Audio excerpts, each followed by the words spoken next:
Welcome, everybody, to episode 28 of PT Shop Talk. On today's episode, we had a special guest, Brock Gomer, talk about being a student in PT school and what's that like. And then we finish up with our top 5 action movies we watched as kids. With me today is Nick, Get to the Chopper, Doling, and Jeremy, Rufio,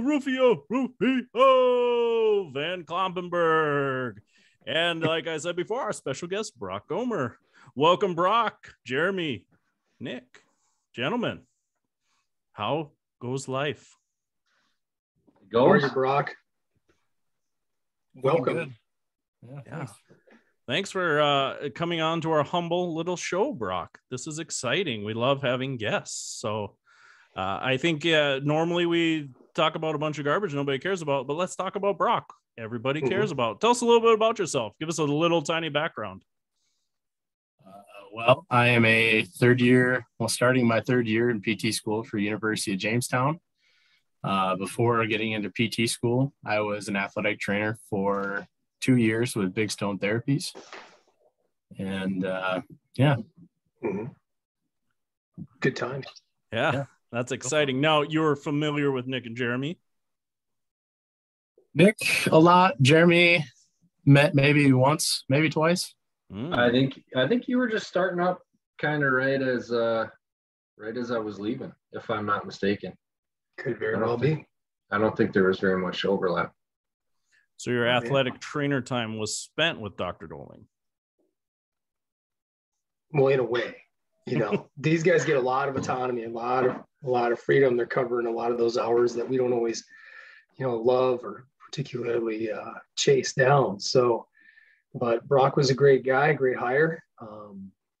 Did a fantastic job for us in the high school settings, and very happy to see him move on. But I don't want to jump too far ahead here because I believe it's going to be part of lots of questions to go. The main course. But excited to see Brock. So Brock, tell everybody where you're from, kind of where you grew up, and sports you played, interests you had growing up. I'm from Milbank, South Dakota. Went to high school there, played pretty much everything but tennis and cross country. Milbank has tennis?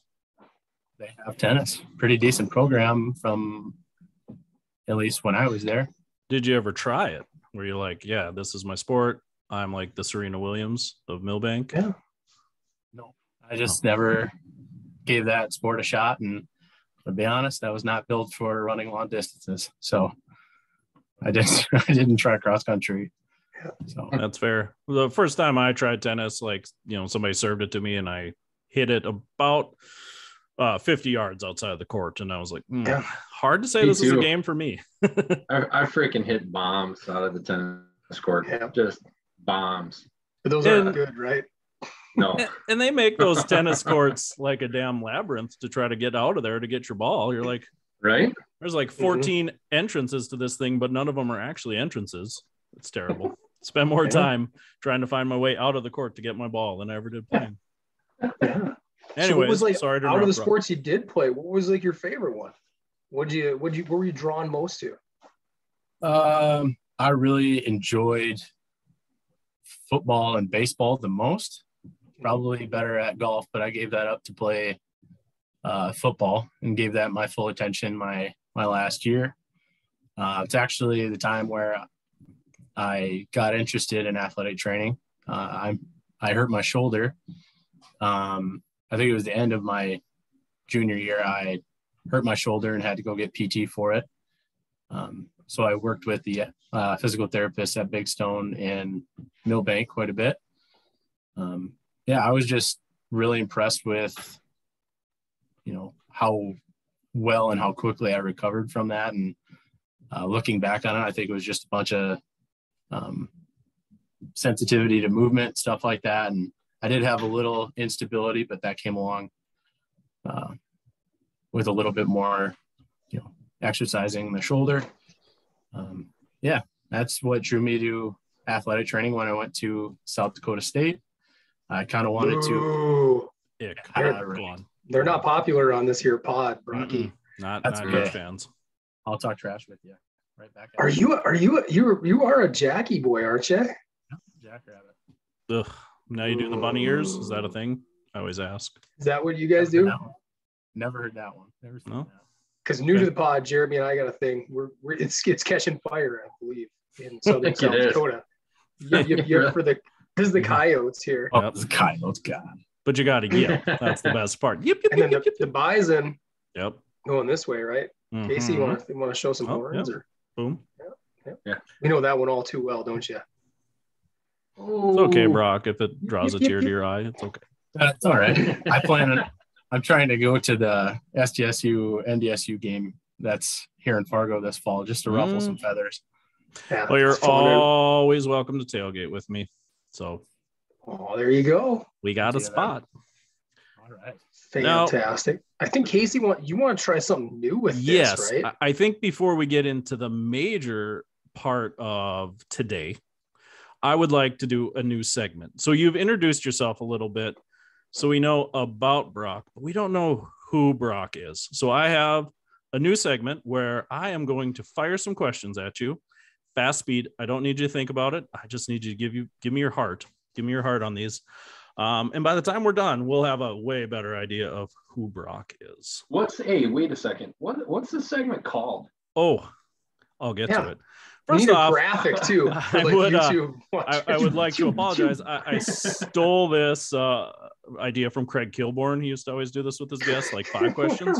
When you said that, I'm like, what a reference. All those awesome followers from the mid-90s. Yeah, and then apparently after I was using the YouTube machine, I also found out that apparently Stephen Colbert does this as well on his show. I never watch his show. So I apologize to him as well, blatantly stealing your stuff, but I do my own twist on it. This is a segment I call, and we'll never use this again because this is very specific to today's episode. I call this Brock Jamz 98. So I hope you guys are ready. I'm going to come up. Every guest probably come up with a new name for it. So see, I think Jeremy, you know what I think? I think Casey's just trying to use this as a segue to eventually just playing the FMK game with the guests. What could be? What is that game? Is that you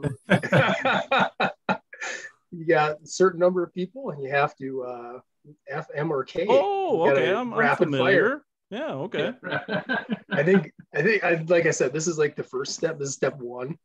And then with like the next guest with Brady, you'll like, well, we're gonna play something a little racier this time around. Finally, by like the next guest, you're just I would like you to know there are 0 marry, 0 kill, and 0 make tenders too on this list. Right. So Brock, before we get started, you don't have to worry about that. Good. All right. So yep, I'm gonna fire through these, Brock. I just need you to answer and we'll go. Okay. Minimal thought time. I wish I had like a background song. Maybe I can add it in later. But all right. First question, Brock. Better meal, burger or steak? Steak. All right. Going off of that, toppings or sauce on your steak? Yay or nay? Nay. No toppings. All right. Better movie, TV genre, sci-fi or fantasy? Sci-fi. Ooh, better sci-fi franchise, Star Trek or Star Wars? Star Wars. Ooh, I like that. Better style of music, country or rock? I'm torn. I like both, but I listen to country more. Better country music act, Garth Brooks or Florida Georgia Line? Garth Brooks puts on a pretty good show. There you go. All right, Jeremy. He's a little indecisive there, though. You get heard that. it in his voice. Yeah, you heard it. Oh, sure. Who would win in a fight? A tiny, gentle rabbit, a small, sickly dog / coyote, or a giant buffalo? Maybe up to 1,000 pounds of pure muscle. Rabbit's going to last. It's going to get away. Okay. Write that down, gentlemen. Now we have a quick geography question. Farther from Green Bay, Wisconsin, Minneapolis or Montague, Michigan? Checking your knowledge now. I don't know. I'm going to say Minneapolis. I don't know where the other one is. Minneapolis is the correct answer. 279 miles versus 144 miles. That's if you take a ferry. Yeah. Or as the ferry floats. As the ferry floats. It's actually about the same distance of travel time-wise? Better vacation activity, a nice relaxing day on the beach, or risking your life ziplining?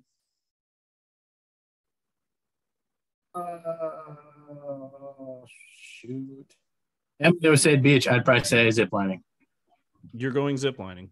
I'd go ziplining. Man of danger. He hates his fingers. Last question on Brock Jamz 98. What's scarier, monsters, ghosts, or snakes? Monsters. All right. That concludes our quick fire session. Now our listening audience knows where you stand compared to the rest of us, because most of these questions relate to our past topics on our show. So thanks, Brock. Nick, Jeremy, any comments, questions on Brock Jamz 98? I think he did very well. I think he passed the test for the most part. Now, that wasn't a test, Brock, but Nick made it a test. I like that. Everything's a test. Everything is a challenge, boys. Would a Jimmy take down a large buffalo? No, a Jimmy is some sort of knight? Yeah, that's what I'm saying. Wouldn't that take down a buffalo? Trick question. Depends if it got too close. Buffalo might get him, but if he stays away. Like, be careful. Does the Jimmy get a horse? Yeah. Jimmy's riding a horse. Come on, man. Well, then the buffalo gets a friend. I don't know what I'll throw on there. I'll throw a coyote on his back. Yeah. Now what do you guys got? Huh? If I'm really going to go down that road, I guess my undergrad was a dragon. So that's really, I guess, technically really challenging to beat, fellas. Yeah, like a bearded dragon. Bearded dragon. Yeah. They got a tiny little terrarium. Yeah. That buffalo would just poop on that thing. I'm not going to argue on that one. It's happened many times historically. Yeah, everybody knows that old story. Yeah. Well, cool. I like that new set. We're gonna have to keep that one in mind. We're gonna have to, dust it off on occasion. I'm gonna use it on every guest we have. I already have the name for our next guest. I'm excited. Let's not let the cat out of the bag. We gotta focus on the man of the hour. Yep. Move on. Never sour. So Brock, going back, we're gonna kind of spitball through the Q&A session. You already touched on it. What brought you to being an athletic trainer? So walk us through as you approached, graduating high school, looking at your options. Did you look anywhere else other than SDSU? Yeah, it was SDSU and USD mainly. I don't remember the reason why I chose SDSU over USD, but I have no regrets. I really enjoyed my time at SDSU. And when I was looking for a major, PT was on my mind for what I wanted to do after I graduated. So I just found athletic training to be a little more interesting to me anyway. Kind of do something somewhat similar to what I'd be doing as a physical therapist, but a little bit more localized to being ground sports and all that. Yeah, it kind of gives you an extra set of tools for sure. So when you came out, did you walk everybody through, because we've talked about PT licensure and stuff like that. So what was the licensure process like for being an AT? So it's actually, I got my license in Minnesota, and compared to other states, from what I've heard, it's kind of like PT licenses, a little bit more paperwork than my friends that went to South Dakota and North Dakota for athletic training. Took a couple of extra steps, and I was anticipating a doctor's note to say that I could clear to do this, which was interesting to me. But you had to have a doctor tell the board that you can do your job. That's interesting. So did you have to go to a physical? The doctor had to be like, all right, wrap this ankle quick. I want to see what it looks like.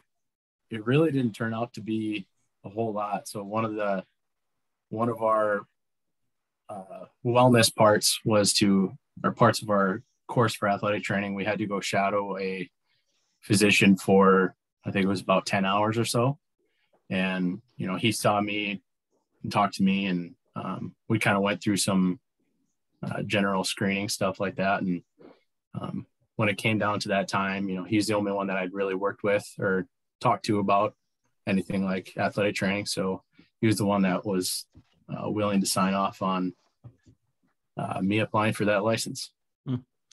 Now, is there like a board test at all you have to take, or you graduate with your degree and you're good to go?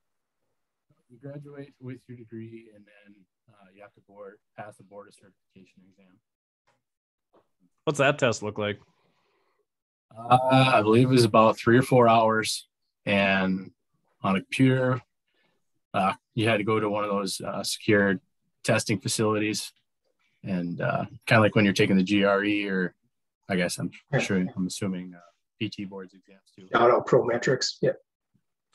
So no hands-on part of that at all? No. Yeah, just testing the knowledge for. Did you study for your board exam? Sure did. It was kind of more of a go over to one of my buddies' apartments and kind of just pull up old material and sit there and quiz each other. Solid approach. Now, you passed your first time. I know that maybe not a fair question, but I assumed you did. Yep. And then where did life take you? Because you didn't start with this, did you? No. You up in Bemidji? Yeah, I accepted an internship position at Bemidji State, where I was the assistant athletic trainer for the football team and the head athletic trainer for the men's basketball team. So I was spent a whole school year there, did a lot of traveling, working with those athletes there, a lot of traveling with them. Also covered a lot of the women's basketball team, as we kind of the women's basketball team's athletic trainer and I would kind of switch on the weekends that we were traveling. So a lot of times I had to cover not only men's but women's games as well, and then fix in time to tape all of them during halftime. It was a lot of fun. So right out of school, you were in charge of the men's basketball team. How'd you feel? How was imposter syndrome when you started that gig? Yeah, there's a lot. I would imagine. But, I got to work with the football team a little bit more and get my feet wet that way. That was a little bit more hands-on stuff, as, that's high impact, and learned a lot from the head athletic trainer there. And the other athletic trainer for the women's team kind of showed me around, showed me what they usually do, what they usually pack, how they approach game days and stuff like that. So very cool. Had a lot of people there willing to help and show me the ropes. So it was nice. Very cool. Very cool. So then what led you, walk us through what brought you down here to Marshall? That was like 4 years ago, right? Yeah. They were restructuring contracts through school for athletic trainers, trying to make contracts through Sanford that was down there. Mm-hmm. And when it came time to about August, actually mid-July, the schools report sometime, sports report mid-July. It was coming down to crunch time, and they hadn't figured out the contract for my position yet. And then I was actually down visiting Aaron Sattler. We had gone down there, I had gone down there, visited him and another friend, and I got back home that Sunday, and he calls me and says that one of the athletic trainers is leaving.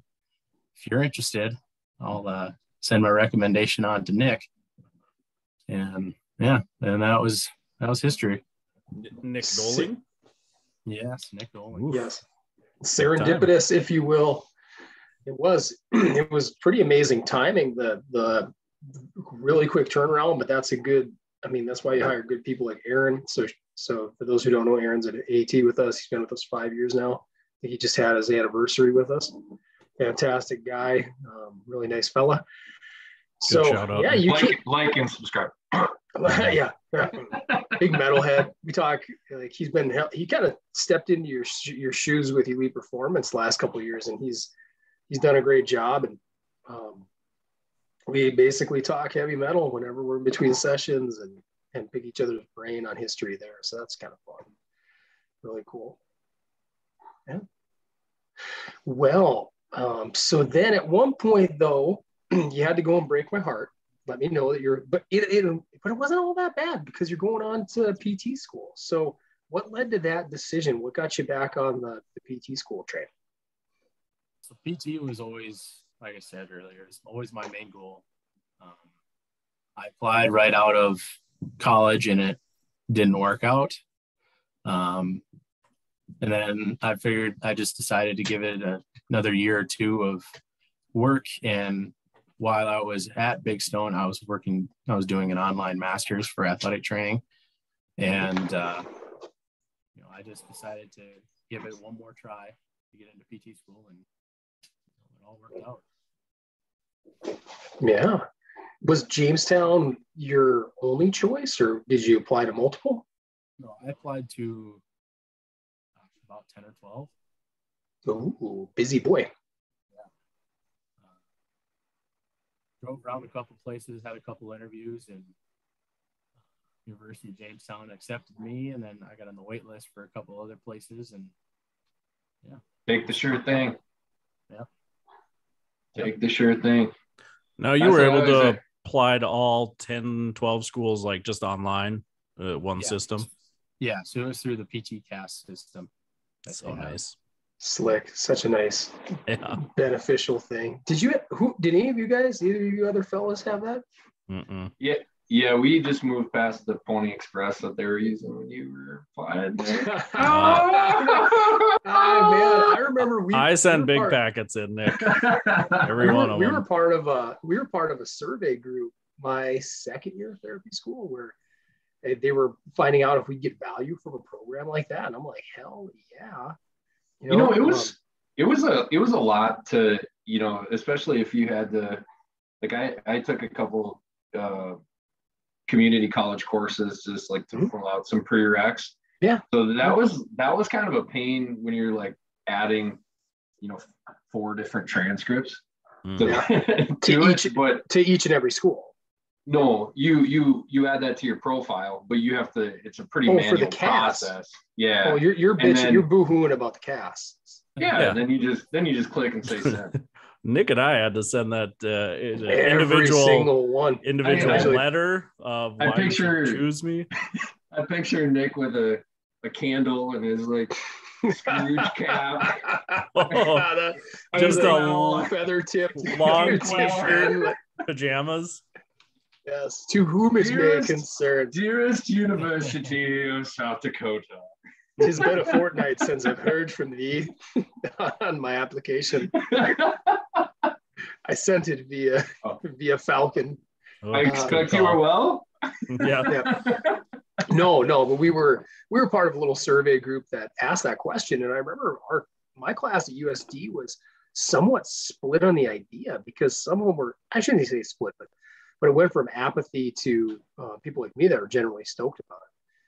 Those that were more apathetic were like, well, I kind of just applied. They did undergrad at USD. They just applied only at USD and they got into USD. So to them, it's like, it doesn't really matter. But to a guy like just me, apathetic in general, it sounds like. Yeah. And USD did have, like, back in those days, they had a criteria, that they did even list online where, and if you did your undergrad, that was like criteria 3 or 4, something like that. So, I mean, I understand all that, but I love the idea of, if you're the type of guy who wants to throw a lot of lines out and see what you're going to bring back in and take the opportunity. I think it only makes you better too as a pre-professional to go and interview at multiple places, get to experience other people. I think it's awesome. I actually really enjoyed those. Like, I can still remember getting amped up for each and every one. I did like 4 interviews, and it was a fun thing. It's like, I love, like, as a competitive guy, don't you guys still get off on that a little bit? That excitement of challenging yourself and like, God, I really don't want to shit the bed on this interview. Yeah, I like the interview process. I remember going to Bismarck and like stopping on the little gas station or not gas station, but rest area outside of town, changing, doing a quick shower because I'd been in the car for like 3 hours. And I was like, oh man, I was ready. Put on my game face. Like, I liked it too, Nick. I thought it was exciting. So you interviewed at a couple places, Brock? Yeah. Let's see. UMary, Creighton, USD, UND. Yep. What do the UND folk do now? Fighting Hawks suck. Oh. Yeah, I assume it's some sorry. sort of majestic eagle noise. I don't know. It's a hawk, though. Yeah. Well, the hawk eagle. Tell me that I want to hear your hawk, and then I want to hear your eagle, Nick. Go. Okay. You're going to call me out for that. This is a very nuanced answer here you're asking for. I call this All right. Nick Jamz 98. So when you did USD, when you did that interview, I mean, what was that like? Tell me who you were. Throw some people under the bus here that I want to just go crap on for not letting you in. I can't remember their names. Yeah, they're not worth remembering. Oh, he Yeah, does. instantly He's got forgot a list. him. He's got a list on his Like where you Billy should Madison. ask.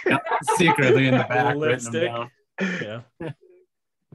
All right. I, Who had the most intimidating interview of all the colleges? I think it was. Actually, I think it was USD. Really? Roy Osborne. I don't think it was actually like they were mean or anything or like standoffish. It was, but the other ones were kind of. You were intimidated by my photograph that was in the halls. Walk down the new hallway. Oh, that should have put you at folks. ease. That should have put you at ease. Yeah, no, there was just anybody in. Yeah, the Nick Doling wing. Yeah. I need to donate a hell of a lot more money. He was once student of the quarter. No, they had a pretty nice facility. They attached it to the dome there in their basketball stadium arena too. So Yeah, that was pretty cool.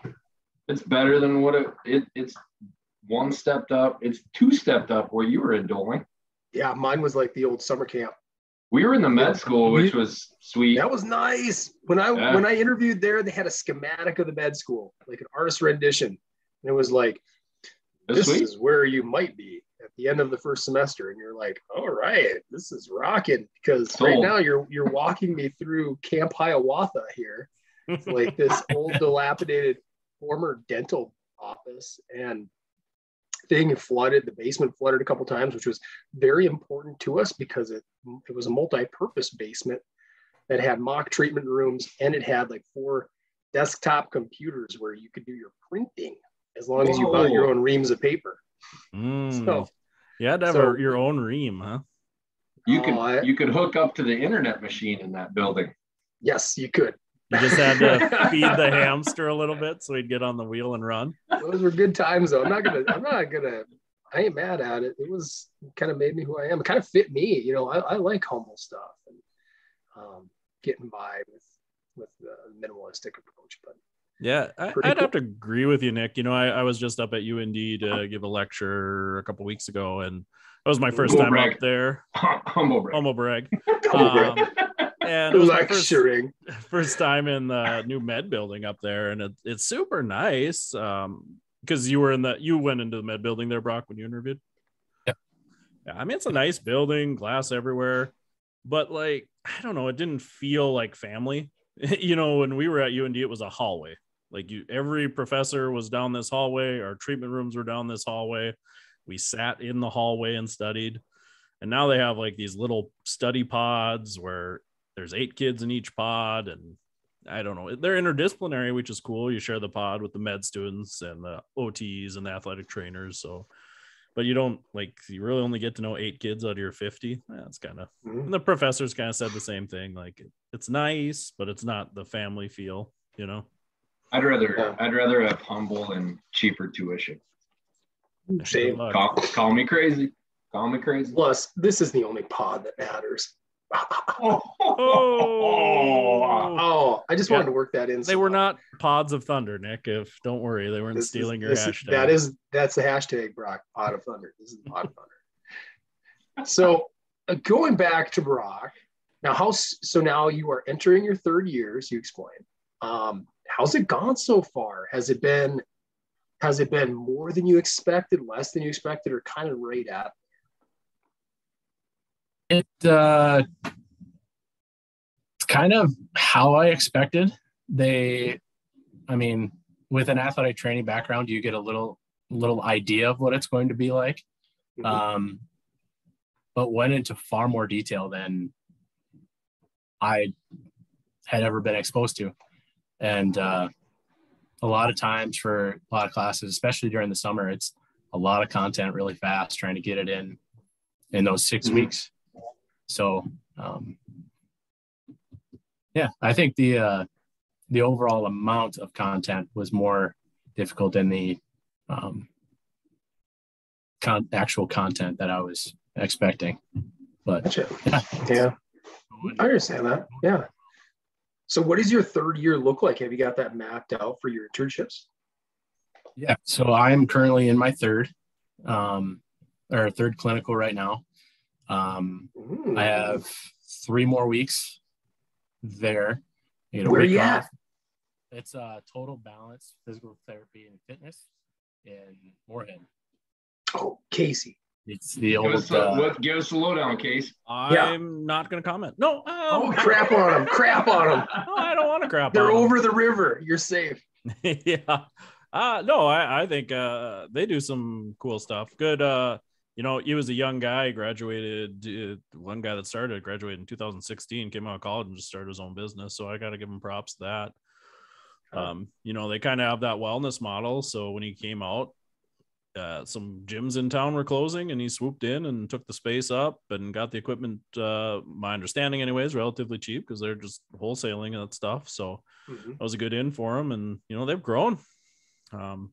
They get a lot of young, good therapists and a lot of OCSs. They, encourage that stuff. So a lot? What's a lot? Probably 50%. Stop with your hyperbole. 50% or more of their therapists, I bet, have OCSs, if I'm not mistaken, because the 3 main owners are all OCS, if I'm not.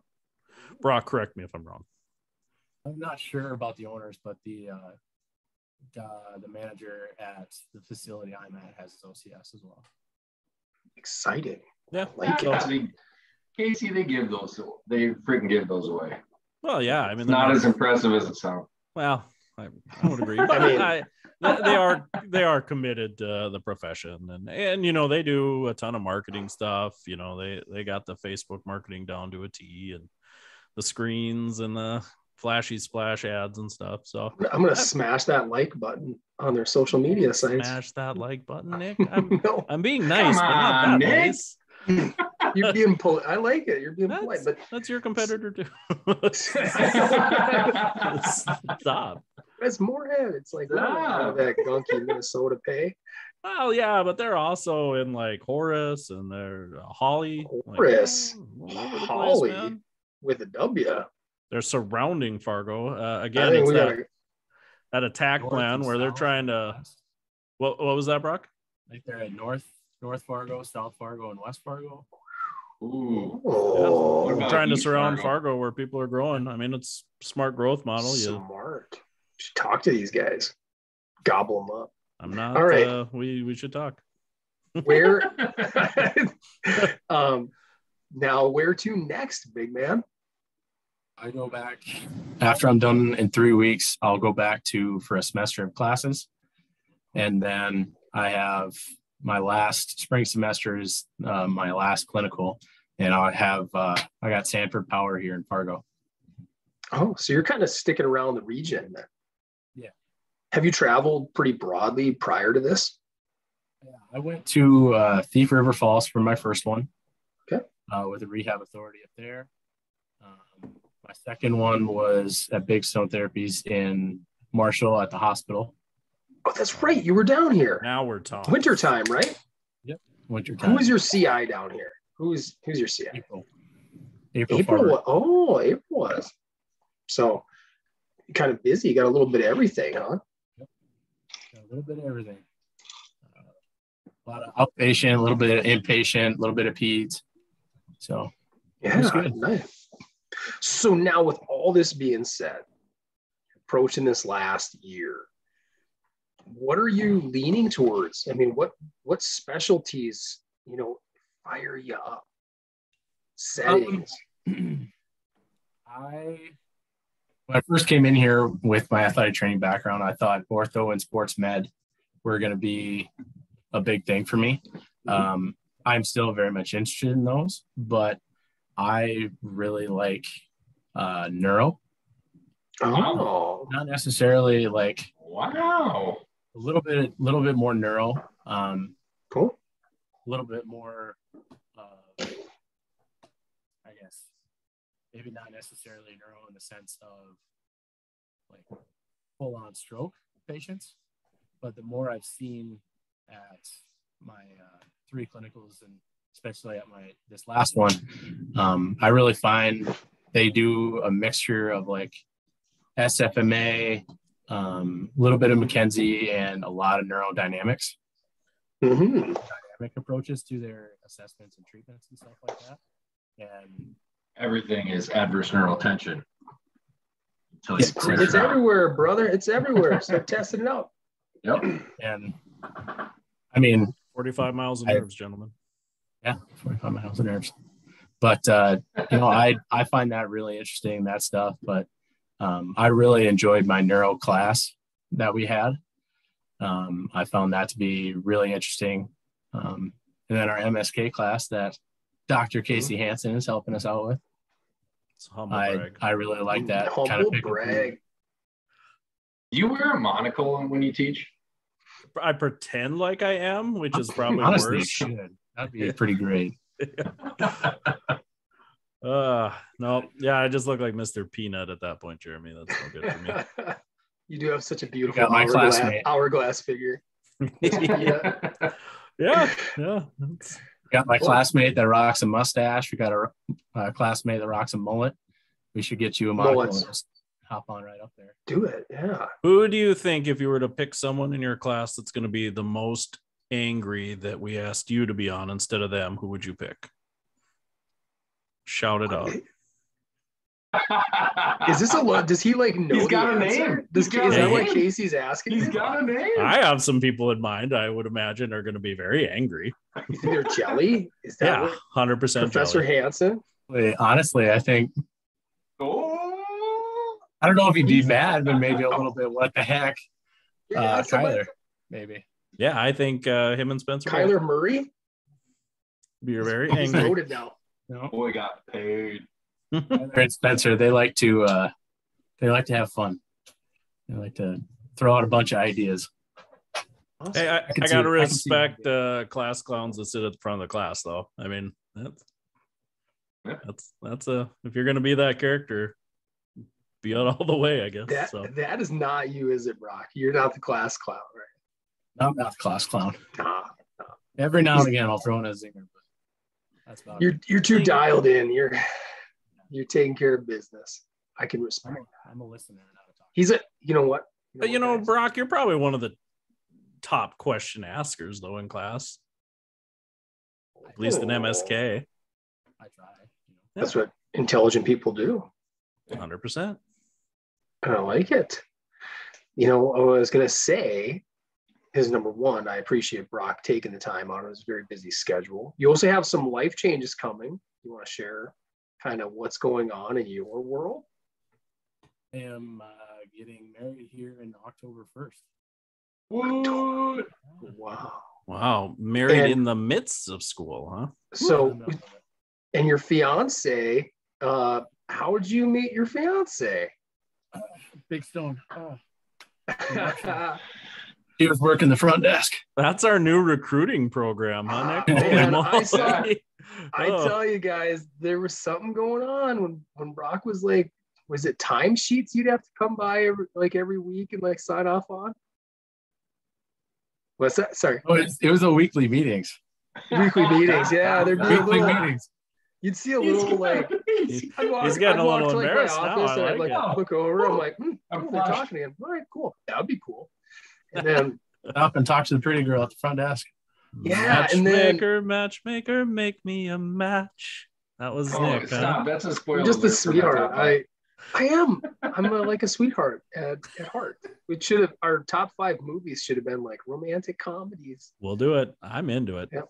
Hey. So I think we could find some rom-coms, but congratulations. That was, you got an awesome catch. She's a very sharp young lady. She was a fun person to have working for us as well. It's like a really cool time. where you both were there. So awesome. So you swooped in, you proposed because you are a man of action. See what I did there, boys? Top 5 action movies. Segue. That's a solid segue.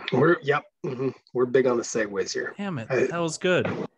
I feel like I had a few more questions for Brock, but we need to move on now because that segue was awesome. I think we got to bring Brock back on, like when you're practicing. Maybe it's a year from now or something like that. When you're the real deal and you're out there, cracking bones and answering phones.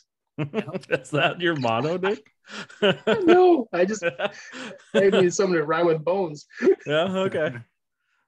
That's good. I'll put that on a shirt. When we put it on the list, Jeremy, for PT Shop Talk shirts. Cracking bones. Answering phones. That's private outpatient therapy. It's what busy people do. Yeah. So this week's top 5. Five. Kind of on, we had to narrow it down. We had to throw Brock some ideas. What do you know? What do you like? What do you love outside of school, outside of PT? And he said action movies we watched growing up. I like that. It's exciting. So a little breakdown on how we handle this. We do a little round robin thing here. So like I'll say my number 5, then we'll kind of work you in the middle, right? We'll kind of make a little sandwich out of it. And all of us will give our top 5s, and then all of us give our top 4s, and we'll work our ways conically until we get to number 1. Sound good? I like to tease my selections. You don't have to. There's no rules there. Casey likes to drag it out. Is what he means. I love the sound of my own voice. Paint the picture for like 40 minutes, and then he'll be like, "So it's." I don't want to say. It's the Goonies. Homeward Bound. That's your Casey Hansen impression. That's frustrating. No. We're just having fun. Try it again. Does anybody feeling great about kicking this sucker off? I feel like I belong in the middle because my list is average, but I'll gladly go first too. I'll kick it off. I just felt the spirit. I got it. I got it.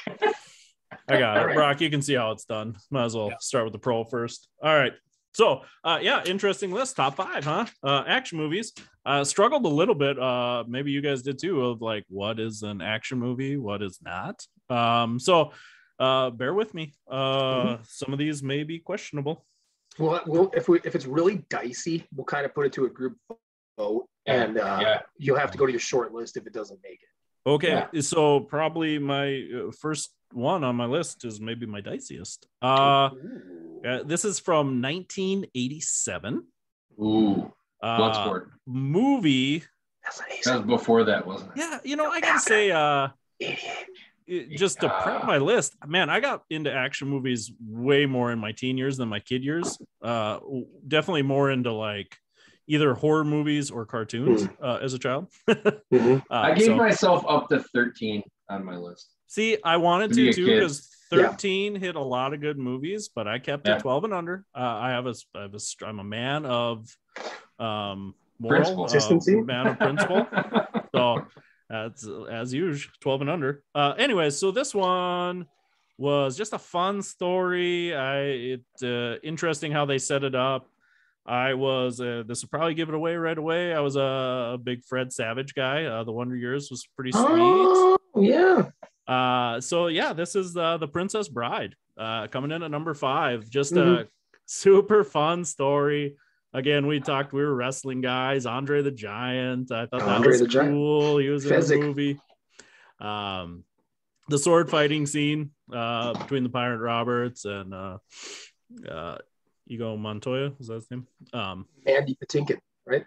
The actor. It's Carrie Elwes and Mandy Patinkin were 2. Yeah. Super cool sword fight scene. Apparently they choreographed that sucker for a long time. And there's some fun scenes, climbing up the side of the cliff, the old drink the poison riddle challenge. There's just some cool stuff. End was fun. The movie is just fun all the way around. So Billy Crystal pretty solid in that movie. I would say it's, as far as straight pure action, low on the list, but again, as a kid, it's a blended. This was a little humor, a little fantasy. But some good action too. So that was my number 5, The Princess Bride. I'm supportive of it. You'll allow I it, think Nick? fits. Thanks. Yeah, I figured you would be fits. the most judgy on this. I am. I need a white wig. All right, Brock, you feeling confident, or you want Jeremy to dip his toes in a little bit? Jerry. I like Jerry. Oh, let's keep it a thing. Should we do that from now on? Jerry. Only if my list sucks. I think I was calling you Jerry the night of the 4th of July night, and I'd had you might have 986 ounces of seltzer. Jerry. So Brock, sinking in the beach. You want to go next, Brock? I sure can. So this, I don't know why I liked it so much, but I watched it a lot. With God, what is his name? Nick Cage and Sean Connery. The Rock. The Rock. Yeah. That's a Michael Bay, right? Yep. Michael Bay movie? Yep. Don't know why I watched it so dang much, but I did. Thought it was really cool. Don't know why they put themselves on an island, but whatever. Alcatraz. Yeah. Place. A little action, a little bit of halfway spy feel to it. So, yeah. Exciting movie. Good movie. That kind of like really solidified Nick Cage as a legit action guy too. Yeah, I would agree. I can't think of a Nick Cage. When was Face Off? That was maybe 97. Like the next year, yeah, 97. Con Air must have been right around that time too, 96. Yeah, 97. Was that not a golden time for movies? Like 97, 98 to like 01, 02? Like I said, I really wanted to push this list into my teens because there was a ton of good action movies I watched from that time period. Yeah. There's a little but I you're right, Jeremy, but they're all different. Like I got a sweet spot. Like my list is heavy, like obviously heavy 80s stuff. So I got a sweet spot there. Oh yeah, right? Like the super muscle man action flick. No. Delta Force. Yeah. No hard R's for yeah. As soon as I told Michelle we're doing, she's like, a lot of R-rated movies. Then I'm like, probably. She's like, I like that you apologized to your mom on the pod a few weeks back. Well, at least action movies, it's just a lot of people die, I guess. So yeah. Well, I can go next, and we'll save Jerry for last. Whoa, Jerry's going last. The Jerry Anchor. I like the Jerry Anchor. All right. My number 5. I love it. It's a wee bit controversial because it's a sequel. But to me, honestly, it's controversial only because like the whole trilogy, it's called trilogy. I'm going Indiana Jones and the Temple of Doom. Pretty dark. 1984. Oh man, my bro and I watched this sucker so many times. I honestly love all 3. I'm excluding Crystal Skull. I'm pretending like it doesn't exist. But like those first 3 fantastic films. All that bad.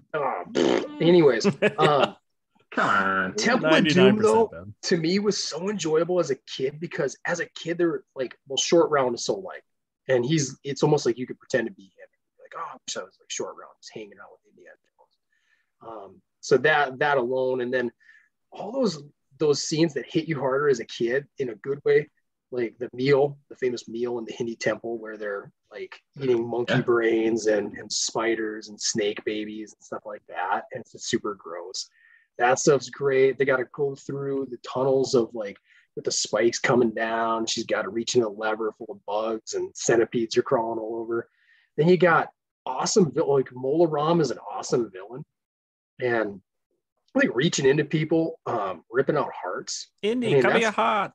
Pretty intense. Yeah, come here hot, Indy. No, you call him Dr. Jones, lady. Short Round's fantastic. And final little thing on this movie. I think it's kind of more well known now, but it's the movie that drove the MPAA to create a PG-13 rating system. Really? Because when it came out, they issued a PG, but a lot of folks were like, ooh, there's some hard-hitting stuff in this here movie. We might need to reconsider this. So That's my number 5 is Indiana Jones and the Temple of Doom. Good choice, man. Good choice. Thank you. Fun flick. Jerry? Fun flick. Hit it. So I don't know if this is making fun of Jeremy or me more. It's hurtful. No, I actually I might just call him that forever. Might just on from that. I'll work with Steve and change your name in Outlook. I like that official name change. Jerry Jerry, go. No, my number 5, actually a lot of mine on my list, like they were kind of like almost series of movies. Had a big love for Kung Fu when I was growing up. Believe it or not. I don't know. And the legend continues. David Carradine, huge fan of the show. So man, I used to watch a lot of Bruce Lee growing up. Yeah. So I had kind of a split, like Enter the Dragon and then Game of Death. But I think I gave the edge to Game of Death because Kareem had a little role in that movie. Yeah. So seeing this big, 7-footer doing kung fu instead of sky hooks, pretty freaking cool scene. And young Chuck Norris. Yes. So who just turned, guys, have you seen this? I think he had a birthday last week. Chuck. He's got to be like 96. No, he's 82, I think. But that's like crazy to think. Like now I'm feeling like getting old. But they just posted a video around his birthday of him like doing a boxing workout. Like still moving, man. Testament to it. And did you see they also had a video of Dick Van Dyke out and about at like 90, 93, something like that, going to the bank to get money. Look He's good. He's older than 93. I thought he was dead. Yeah. Yes, maybe me too. 96. No, that's what it was. Hey, he was still looking good. He had Lululemons on. I mean, the dude's styling, man. No assistive device or anything. I like it, Jeremy. So you went So you said Game of Death. Game of Death, yeah. Now, did you have to watch that when your parents left? Like they were like, "Hey, we're gonna go out for supper," and you're like, "Oh, it's Game of Death." No, we used to pull it out from under the mattress. We used to. That was actually okay. Yeah, and in your world, did you pretend to be Kareem? Were you pretty happy being like the bad guy? Yeah, I'm gonna be like the gigantic martial artist. Like I didn't like he was a little before obviously my time in terms of like him being basketball. I knew he was a basketball player. And I thought that was pretty cool, but I didn't know I was gonna be tall when I was that age. But it was still cool. And Chuck Norris, like we watched a lot of Walker Texas Ranger on Saturday nights. After Dr. Quinn, Medicine Woman. That's a good 1-2 combo. Hell of a 1-2 combo. That's a hard doubleheader. Oh yeah. How did you even sleep after that? I usually was pretty juiced. Yeah, cough syrup ice. All right, everybody on the prairie. Everybody have your shot. Awesome. Well, I like it. We're learning stuff about each other all the time. Yeah, that's cool. That's a good choice, Jerry. That would be something I would not have thought on your list. Like your list is already more badass than mine. I was not. I was expecting Space Jam 1, 2, and 3. I had Space Jam 3 was just a home movie they shot in his front yard. All right, let's go, Case. What's your number 4? My number 4 from 1991. Love the heck out of this movie, which honestly, as a guy who wasn't into action movies that much as a kid, this was kind of a surpriser, but my brother loved it. I watched it a lot. Probably would be higher, probably the best movie on my list, if I'm gonna be honest. The only movie on my list that I probably, well, not the only movie, but one of the movies on my list I still would watch today was Terminator 2. Arnold, man, that sucker got my heart racing from start to finish. Like it was cool. Like the T-1000. So, but yeah, like such a badass villain. I mean, just flat, but you just felt like hopelessness, right? Like they were never gonna beat this guy. They were blowing holes through him. He just kept coming. Arnold was a mega superstar pretty much already by that time. It was peak Arnold. Yeah. So even as a kid, I knew who he was. I loved everything about the movie. Scared the bejesus out of me. Like the scene where they're he's on the phone pretending to be the parents with like the knife through the milk carton. Like, whew. Oh, so many rad scenes. Yeah, it's just awesome. The special effects were cool. The story was cool. What is your dog's name? Yeah, Max. And, how's Woofy doing? I hear him barking. Right. So good. So good. And that kid, super good actor, didn't do much after that. He ran into drugs and that kind of stuff. But it happens. Yeah, right. Yeah. Happens to the best of us. So yeah, that's Terminator 2, man. That thing was a banger. Banger. It's a banger. I'm not gonna say much more. Wink. Winky. Brocktastic. What is your number 4? So this one came out in 2000. Like that. I really enjoyed it because at that time I was kind of learning about Rome and all that. With Russell Crowe is the Gladiator. Yes. Yeah, that was a banger. That's a top Very 5 good. All time for me. Yeah. Very good. That's good. Like that. That's one place I would really like to go to if I ever decide to go overseas to go vacationing and stuff like that. I'd like to go check out that area. Yeah. Do you think they'd let you inside the Coliseum just to put your arms out and spin around? If I do, I'm straight up yelling every line from that movie. Yeah, like, are you not entertained? Are you not entertained? Yeah. And then you play Jay-Z after that? Yeah, that's what everybody does now. It's a good one. Yeah, that movie that's a good awesome one, Brock. Great movie. Very great movie. Oh, for sure. If you talk just straight action movies, not as a kid growing up, but definitely on the short list. Did you guys ever do like movie day before Christmas, like at school? Yeah. Man, one year we did because we did like 5 movies. You could choose which one you wanted to go to, and we had an auditorium in our school, and Gladiator was in the auditorium, and that was not appropriate for school. I think the teachers afterwards were like, the teachers afterwards were like, we made a mistake, but that sucker packed. Yeah, every kid in the school was in there watching that thing. It was a huge movie when it came out. Just that's a memory for me where the teachers were like, whoopsie doodles. Probably shouldn't have played that one. Yeah. Well, very good one. I like it, Brock. Solid. All right. My number 4 is kind of a blend of a lot of different genres again, but I think the safest wheelhouse is still action. It comes out of the year 1986, and it is Big Trouble in Little China. It's just an all-time classic for me. I see Casey seen it. Jerry, you ever seen it? I have not. Brock, you ever heard of it? Seen it?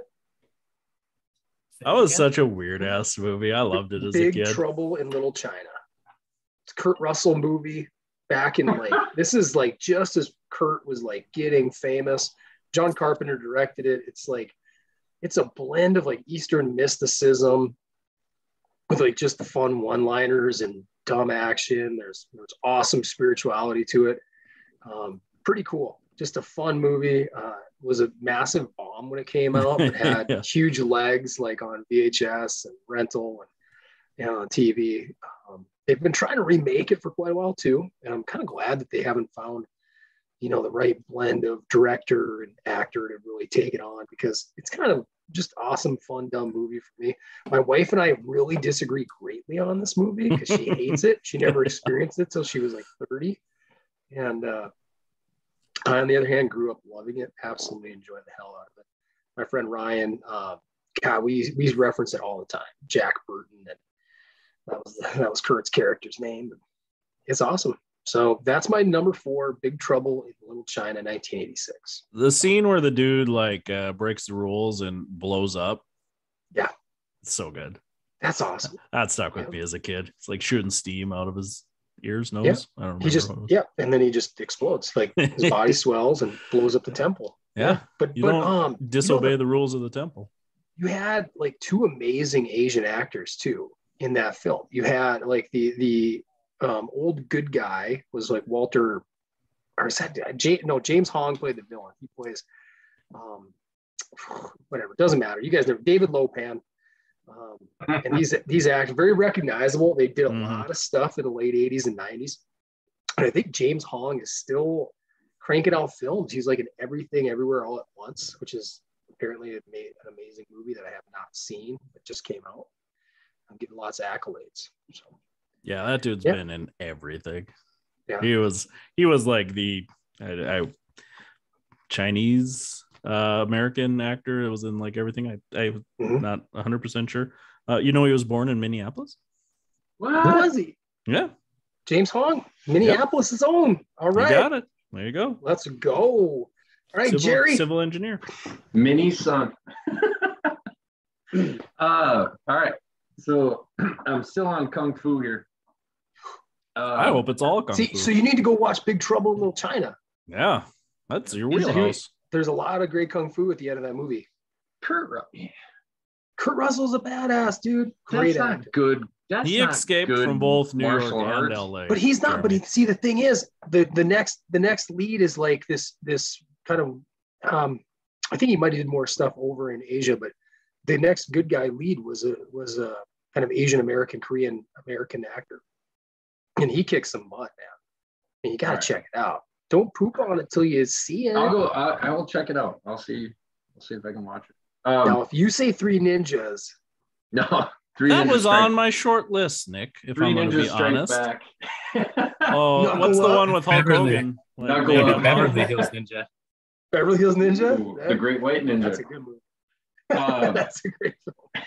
Three Ninjas was good for what it was. Quit pooping. This is going back as well. So this is Jackie Chan. This is The Drunken Master. So I don't know if anybody's like a big video game player at all. You guys played Tekken growing up? I dabbled. PS2 is the end of my era, so I played lots of Tekken. Oh yeah, Tekken 2. Do you remember Lei Wulong or Lei Wu something? Anyways, yeah, I believe that's his character was a tribute to Jackie Chan in this movie, and you could go into this like he'd just be basically stumbling around, and like he was always getting hammered and beating the crap out of people. I exclusively played as King. That was the only person I ever played on. Yeah, all right.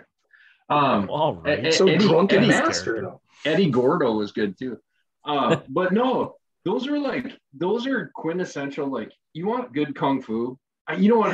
Yeah. I went back and forth on this one too, because I was like, this is probably like later. This hit 13 for me, but Rush Hour. Yeah. That was such a good movie too. But that was like, that's more like new. I'd say more comedy too. Yeah. Like Rush Hour. I mean, Jackie Chan though. I mean, everything he was in, his body was like an attraction, right? His physical presence. You see the outtakes on it. He did all his own stunts. Like if you see some of the outtakes on his stuff, it's just unreal. Was Drunken Master a dub? Yeah. Yeah. So the first Jackie Chan I ever watched was Rumble in the Bronx. Yeah, same here. That was like the movie that they brought to like the US, but it was dubbed. Yeah, it was dubbed, and that just took me out of it. I was like, Nick can attest to this. I watch everything with subtitles on anyway, so yeah, you do. You're used to it now. I like that. You just paint your own picture of what they sound like. So I just block it out and read it. So I love it. This is we're getting Jackie some surprises. Chan, number 4. Yeah, from Jerry. Thank you, Jerry. This is great. This is my mind's blown right now. All right, Case. All right. You're number 3. 1991. I've mentioned this movie back when we talked about quarterbacks. And this would be The Last Boy Scout. One of my I love that movie as a kiddo. It was a ton of humor. The action was pretty solid. I mean, it goes pretty good the whole time. Damon Wayans was the man. Bruce Willis was awesome in that movie. It was fun. It was glitzy, glam. I mean, over the top. I really thought you could kill a man by pushing his nose into his brain. I thought that was pretty common. I assume cops just did that all the time. Yeah. That was just. You can. I still probably believe it a little bit, and although I don't think that actually works. But it hit on all cylinders. It was a good movie. Probably should have been watching it. Sorry again. Hard R, maybe hard R. Yeah, that was a hard R for sure. I think it had a little bit of everything: the nudes, the bloods, the deaths, lots of the curses. Yeah, it was a good one. Yeah, I think not if you look it up, have went well in the Van Klompenberg household. No, that I couldn't watch. Donnie would have banned that one. You would have kiboshed it. I want to say Shane Black wrote the screenplay for that, or at least contributed to it too. Not 100% sure there. Yeah, I think he was known for like Lethal Weapon 1 and 2, and a lot of the humor, infusing a lot of the humor in the buddy comedy stuff. So yeah, that just sung to me. That was a good, good. I flick. like it. Again, good callback too. Yeah, man, the dude falling into the helicopter blade. Sweet. Awesome. Yeah, cool scene as a kid. You're like, ooh, that dude got. Yeah, he got. Yeah, there's no coming back for that one. No, yeah, you're not walking that off for sure. That was definitely worse than the nose and the brain. Yeah. Well, Brock, what's your number 3? Well, I'm bringing in a little bit of the sci-fi. These came out when I was 10, 13, 15. Oh. The old Pirates of the Caribbean series. Okay, Jack Sparrow. Jack you can Sparrow. say his name again. He's And you? uncanceled. He hasn't been canceled. Nope, he's back. He's like uncanceled. Yep. He's never been cooler. It's actually He's cool to back. like him now. Always watch those and then go back in the trees behind her house and grab some sticks and play sword fights. Tell Were someone you, to get cut. Were you like an Orlando Bloom? Like, Oh, I was just god awful at sword fights. You were Keira Knightley's character. Pretty much, yeah. From the first one. Yeah, that's good a call. sexist drop. You're gonna have to clean that up before. Why is that sexist? You can be whatever you want. You were just presuming that she was crappy at it. No, I said that was brought what I kind wanted of- to be. Case, First you movie, brought she wasn't kind of a great. negative light to that. You guys movie, seen she the wasn't movie? great. She was Professor the best. Hansen's mansplaining again. She was the best fighter in the first movie. Everybody knows that. Come on, Jeez. guys, watch a movie before you're gonna S-talk. Good flicks though. I enjoy the second one a lot. That one really tickled me a little bit. It seemed like darker, a little edgier. Davy Jones was a great villain. Good stuff. The third one is one He of had the a locker. many movies I fell asleep to at a midnight showing. Third one kind of, was it like the second Cash one grab. felt like it peaked for me. Yeah. Now they've done have they done 5 total? Not 100% 4 or sure. 5. Definitely stopped after the third one. Like I said, fell asleep during the movie, and that was kind of ended the series for me. Mhm. Definitely ruined that for a small child. I fell asleep, and when I woke up, my head was on a 10-year-old boy's shoulder. I had fallen asleep so hard, and it probably had been there for like 2 hours. Because when I woke up, he was staring at me with an absolute look of fear. Because I suppose I was 20. I don't know. What did you say? 2015 was the last one. So I was 21. And is number 3. Yeah. So, and his friends were just giggling. So I assume I had been on this poor boy this whole movie. Yeah. Like, hey, look at this old man sleeping on you. Oh my gosh. But shout out to that kid. I'm sure he's a listener. Sorry about the movie. I owe you $10. But it's a great story for you and your buddies now. So there you go. 5 films, $4.5 billion. Yeah. Big bank. I think the third one was 2007. I think you're right. Third one was 07. Yeah. 07. Let's see. 94 to I was 23. I was 23. Yeah. Creeping out little boys. Good for you, Case. Well, I weird. don't see. What I don't is it at the discriminate. safari? Be whatever you want to be, Case. This might have been the Devil's Lake Theater if I'm remember gosh, correctly. No, it was in Fargo. worse. It was It Fargo. gets worse. Just stop. It was West Acres Mall. Before You're we not get ahead, but recorded. just stop. It was before Dream Loungers though, so at least I didn't pull up the armrest between us so I could really snuggle in. Aiding and abetting somebody full of mischief. Okay. Nick! All right, number You're 3. making this worse. I didn't even have popcorn on my lap. We're okay. Okay. Oh my gosh. All right, number 3 for me. It's all editable. My childhood. Thank God I didn't have a 23-year-old sleeping on me at a movie theater. Think of the story you'd have. Think of the trauma I'd have. You're probably That treating dude's him. got You're probably treating him in persistent pain, pain. He's I'm got sure. chronic pain right now. You're the That's a lion in his room. Strong lion. All All right. Seriously now, I will end scene. My number 3 is from 1985. It's another sequel that I enjoyed, like at least as a kid, I enjoyed it more than the original, but now as an older, I totally get the original a lot more and love the hell out of it. But it's Rambo, First Blood Part 2. God, we used to watch the hell out of that movie. And it's got everything like the 80s were about. Like they have the whole beginning. He's like he's jacked as hell too. It's like he put on like 40 pounds of muscle and lost 5% body fat somehow. But eating livers, I believe, is the way to do that. Mm-hmm, yeah, just he got on P90X. So he was, there's this whole montage early on in the movie after he accepts the role to just go in, break into this POW camp, and he's like getting ready, and they show him like the camera's just zoning in on his jacked body, and he's just like sharpening his knife, and you're like, he's ready to go kill people, and then he does. What was the body count? I produce this. Okay, yes. What is it? What's I guess. Yeah, over under. Give it a. Give me an over under. Give him an over under, Jeremy. 85. Higher. Yeah. 115. 115 on screen.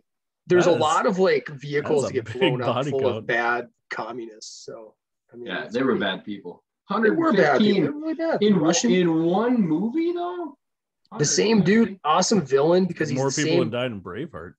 Same villain for Beverly Hills Cop, and Gladiator combined. Yeah, one man killed more people than the entire English he was army. Awesome, and he has the explosive tip arrows that he's just fired off into dudes and blowing him to smithereens. Exploding, absolutely exploding. He gets his, Martin Cove, who has had a second career of his own, coming back as Master Kreese in Cobra Kai, but Martin Cove plays like a kind of mid-minor character in there. Just a sweet ass movie. I mean, it is what it is, pretty straightforward, but when it kicks into high gear after his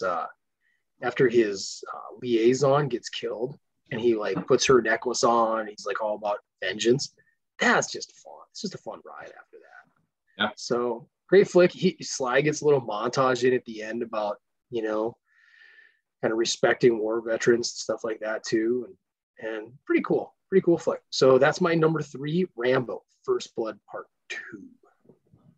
Yeah, as a kid, like I didn't realize that like Rambo First Blood Part 2 was like I went back and watched Rambo, like First Blood Part 1, and I was like, this is a lot different movie than I remember. Totally. It's like such a serious, somber movie for most of it too. And I just sat there. I was like, when does like all the murdering happen? He hasn't blown a single man up with an arrow yet. I think the death count in the first one's like 2 or 3, maybe.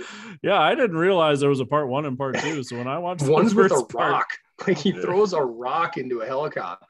I was like, man, this is not the movie I remember. I must have played this up in my mind. And then turns out, like part 2 it's like an aliens thing. Yeah. Much more action in the second one. Yeah. Another little trivia note. There's another sidekick villain in that, a very young Vinnie Jones. So Vinnie Jones was like jacked as hell, really big, imposing figure from rugby who went on to do, he was big in like British action movies. And then he even had a few hits in the US. But he was like in Lock, Stock, and Two Smoking Barrels. And he's a very recognizable guy. He's even in some middle X-Men movies. Snatch. So, Snatch. Yep. X-Men. Last Stand. Yeah, he plays Juggernaut in that terrible movie. It was not make my list. Yeah. So, anyways, my number 3. So moving on to Jer Bear. My number 3 is 1996, the first Mission Impossible. The whole series, loved it. I still I just geek out over that stuff. Now in 96, right, like you thought the tech was crazy when they're like 3D printing faces and wearing them and stuff like that. I just recently went back and rewatched it on Netflix. I think they have the first and second one on Netflix right now. Yeah. It's so cheesy. It's just wild how relatively quickly things change that way, Mhm. but I guess, 25 years, but Yeah, that's crazy. Yeah. and even 20 like, even when they're like trying to figure out who Max is in the movie, right? Like, Yeah. like how they're sending emails. Yeah. It was so high tech back then. It's just wild. So, and you're right, that helicopter train scene was just insane for the time. yeah. But now you look back and you're just like, that was horrible. But I would dare say that's one rare franchise that's gotten better with like every film. it Like has. it's not just derivative of they legitimately add to it every time. Yeah, and I don't know. I always geek out over the spy stuff. I think that's fun story, and like I always feel like there's more of that stuff going on in the world than we ever will know. And just Ethan Hunt just brings it to the silver screen. He's great, man. I mean, you can say what you want about how crazy he may or may not be in real life, but he's in that role. He's a good awesome. actor. Yeah. Yep. You guys ever play the Mission Impossible Nintendo game? Never. Yeah, F that game. It sucked. And I refuse to watch the movies just based on how frustrated that game made me. So I've never seen one. Come on. You've never seen one. Refuse. That game was bullshit. Like you could not win that game. It was just a beatdown. There was no need. I'm not putting quarters into my Nintendo. Make this game winnable. It was very frustrating. So yeah, we know the answer to your now F. If we went Top Gun, Mission Impossible, Rain Man, F1, M1, K1. Yeah. Let's see. Definitely Murder, Mission Impossible, F, Top Gun. You said okay. And then Mary Rain Man. Do my taxes. All right, we got it. Do my taxes. I love it. All right, business, Jeremy. Great segue. Great segue to number 2. Yeah, my number 2. From 1990. This talked about on cartoons too. This movie I watched this all the time. I thought it was the coolest ass thing ever. The karate scenes were cool. The puppetry stuff they did. It was Teenage Mutant Ninja Turtles. I mean, that thing was so fun. They brought the cartoon and comics to life, man. That puppetry they did in the first 2 anyways. I think those were Jim Henson puppets. It was crazy. They had these dudes in there like doing backflips in those costumes. I mean, it's crazy. The storyline was decent. When Raph's in the tub and you don't know if he's coming back, and it's just cool stuff. It pulled the heartstrings. Yeah, right. They go out in the forest and they don't know what's going on with Splinter, and they have to have the Vision Quest, not the wrestling match, but similar deal. Yeah, everything. I loved everything about that movie. Shredder was badass. The bad guys, the Foot Clan, like their warehouse where they had all the arcade games. I was like, I would be a Foot dude. Like, I get why those kids are working for them and robbing them, because that looks cool as hell. The pizza, man, I wanted to go to New York and have a 2-foot long piece of pizza. Yeah. I thought that was so cool. Like everything about that movie, just baller ass. Baller ass. That's what the kids are saying now. Also, Teenage Mutant Ninja Turtles on Nintendo, the underwater scene was also bullshit, but I allow that to go because that movie's so sweet. They're turtles. Why did they drown? Yeah, right? I mean, I guess turtles don't have gills, right? I mean, you can't But they can stay underwater forever. They can stay underwater forever. Forever? Trope of the game. Jeremy, produce it. He was what do you not got? Forever. Hyperbole. How long can a turtle breathe underwater? Yeah, and he also had the MC Hammer cameo. MC Hammer was in the first one? First one. Really? Vanilla Ice is in the second one. Yeah, I remember the Vanilla Ice cameo. What was I don't even remember it in the first one. No, you make Hammer's in there. What does he do? No, he's Shredder's secondhand guy that almost kills that kid. No. 45 minutes to an hour. Okay, yeah, screw you, Nintendo. That was BS. You gave me 3 minutes to diffuse those bombs. He produced turtle breathing underwater. 45 minutes to it. Yeah. Yep. Yeah. Impressive. We're making you all better that listen. Yeah. Very good. All right. Brock, what's your number 2, my man? What's your runner-up? So in 02, 04, and 07, these movies really hit a bunch of kids that really like comic books. These are the OG Spider-Man movies. Ooh. Okay, yeah. Go on. Got all those, really started up all those, well, at least the Marvel series, even though it wasn't owned by Marvel at that time. Yep. Kind of really set the stage for, Sony. Kind of set up the stage for everything else that came along with it. Mm-hmm.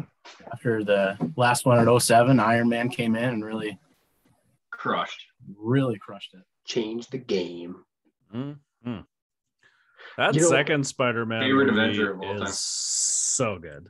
That's still one of the best, I think, superhero movies around. With what they were working with, man. Mm-hmm. Sam Raimi, great director. Yeah.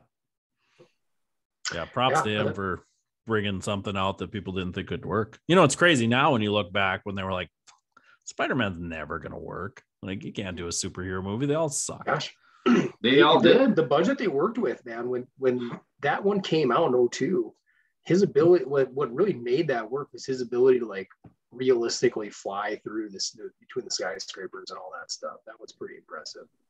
They'd never really been able to capture that. So, and incidentally, movie is near and dear to my heart because it is the very first movie that Michelle and I saw together in a movie. She was your Mary Jane? She was my Mary Jane. Baby. You were I'm in love Venom? with Mary Jane. That's Cypress Hill. Was it? Man, was it though? Cypress Hill saying that one. But good call, Brock. Yeah, good one. Yeah, those are great, man. I love those. Especially the first two. I love those first two. I don't crap on the third Is one. Is he your favorite Spider-Man? Toby? You know what? I may go. I like Tom Holland. I do like Tom. Okay. That's a whole other list, maybe. Yeah, but I feel like Tom's working with so much more than Toby had, though. You know, you're right. Like, yeah, oh yeah.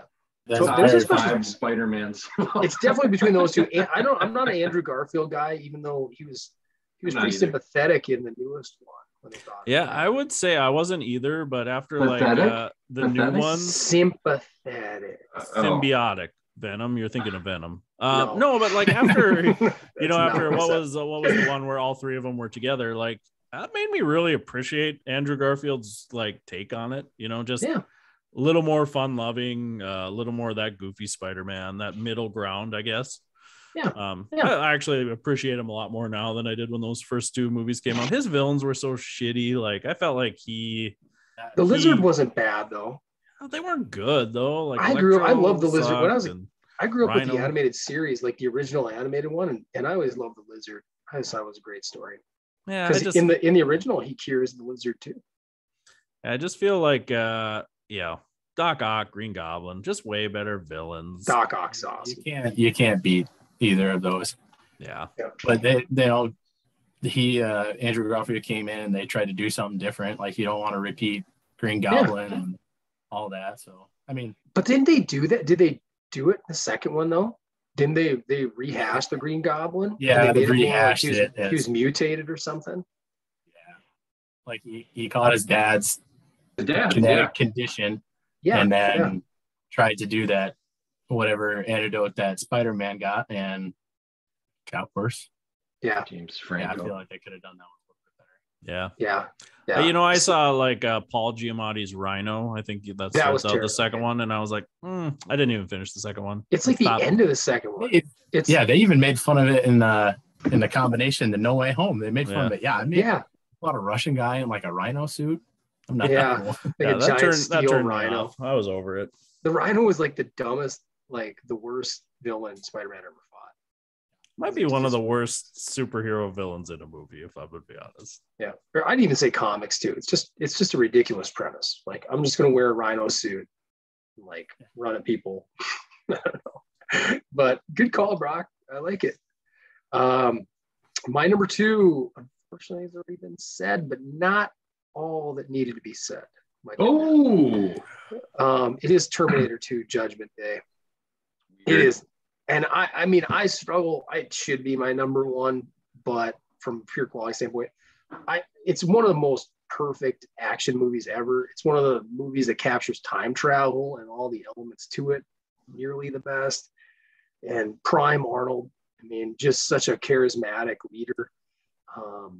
Phenomenal spin, taking him from being the villain in the original, and you couldn't make him the villain again. They had to find a way to make him the good guy in the story, and then make him vulnerable, because like he said, Case, T-1000 was like, I mean, Robert Patrick's amazing in that role. I think it's an underrated villain even to this day.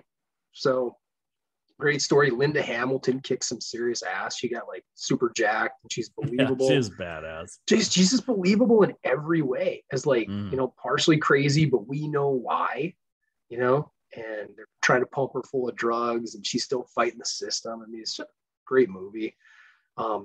You know, there's so many goosebumpy scenes. Like you said, like you mentioned the one with his foster parents, but how about when he comes up from the tile, like, and he kills that security guard?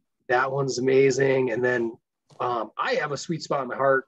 Well, the whole finale is amazing. But earlier on, when all those police show up to that big office building, and Arnold has the minigun, the rotary minigun, and just stands there, and he's ordered, like, John's told him he can't kill people. So he's just maimed like hundreds of officers, but no casualties. So it's just a sweet scene. Awesome movie, nearly perfect. So that's my number 2, Terminator 2 Judgment Day. Yeah, obviously I totally agree, because if you just went straight like top action movies of all time, man, that one is almost it. That would be higher on that list than it would be on this list for me. Obviously, you know, as a kid, I didn't appreciate it, but you're right. It's damn near perfect. I can't think of 10 minutes in that movie that wasn't good.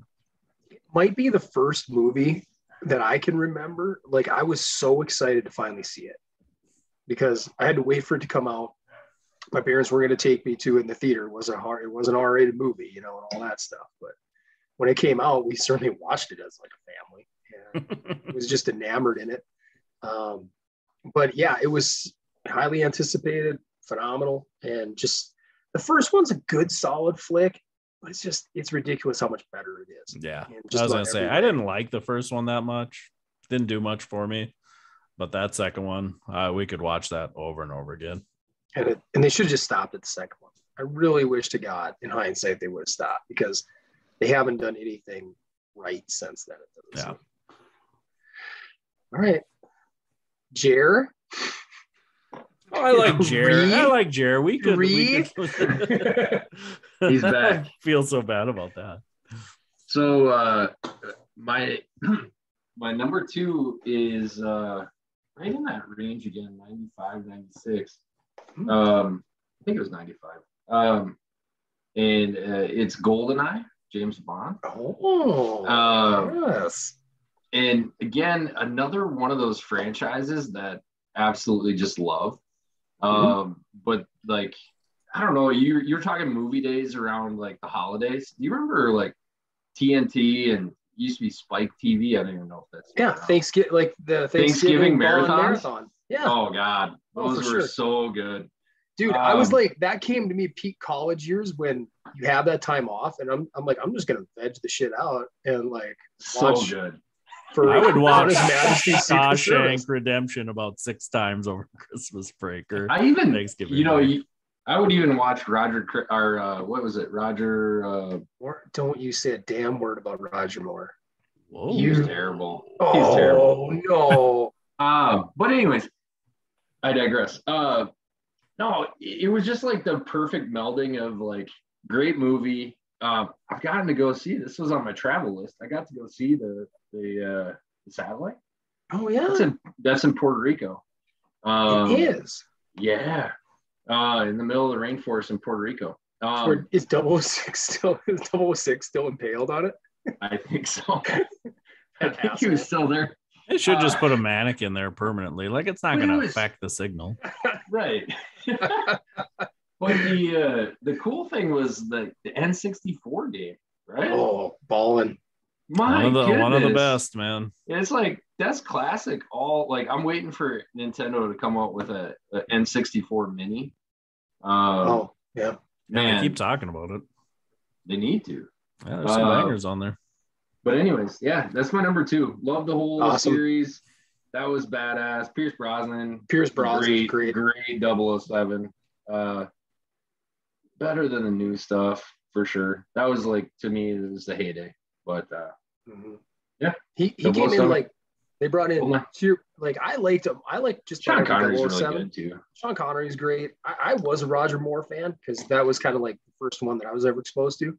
Yeah. And but he was a little goofier. And then they brought in They Timothy, all were. I but mean, then they brought in like I still have a sweet spot for the two Timothy Dalton ones in the late 80s. They were like those super were dark. worse than Roger Moore.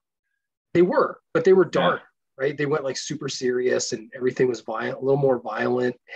He was edgier, and then it's like then they had to bring in Pierce Brosnan to kind of sophisticate it back up a little bit, and he was crazy likable. Yeah, he was good. Good call. Yeah. So we're Let's on go to number number two. ones. Number One. This is a movie I've watched probably 50 times, if not more. One of my as a kiddo, definitely one of my favorite movies, and now as an adult I would say it's definitely dropped down on the list because it's a little cheesy, and they did some things that, you know, as an adult you're like, all right, you were just cash grabbing for kids. 1983 sci-fi Return of the Jedi. Man, I love that movie, everything about it, and that's the first Star Wars I watched. So I had no idea there was like other movies. I was very confused because it was number 6. And then I had to like go back, and then I got to New Hope, and I was like, where are the first 3? I didn't get that as a kid. I like asked my brother, I was like, we're missing these movies. And he's like, I don't know, man. Like, I never noticed that was 4. But yeah, Return of the Jedi as a kid, that was just cool. Jabba the Hutt was cool. Rancor was cool. Sarlacc pit. Ewoks as a kid I thought were cool, like speeder bikes in the forest. Just the enormity of it. The Death Star seemed badass. Darth Vader, it's sung to a kid. It was, like I said, now as an adult you kind of see where it was already the Disneyfication of Star Wars. You know, but you saw where George Lucas was going, and it's just continued at that point to reach out to a younger crowd. But man, as a kid, it sung to me. It was great. I had the toys, watched the movie over and over again. I can't say enough about it. I still enjoy it. It's still probably You're forgetting the Emperor was a great villain. Yeah, I mean, fantastic. Yeah, it's still probably like my 3rd favorite Star Wars movie. So I think it's still good. I think it gets crapped on because of the Ewoks, but you know what? Screw those people who crap on Ewoks. Ewoks are fun. Yeah, I mean, they're not terrible. Gremlins. He needs everything. Yeah. Right, Brock? I mean, come on. I watched the Ewoks cartoon. I don't know if you guys ever watched that as kids. Yeah, a little bit. They're I was like into it. I had the Ewoks toys. Gremlins like on 10 jet different skis. kind of Ewoks. That was cool. We still have the Ewok treehouse back home. What? The old action figure treehouse. Yeah. Well, that's badass. I still think I have a Rancor somewhere. Do you? Missing an arm and like awesome. 2 toes, but it was cool. Should have had spikes for time.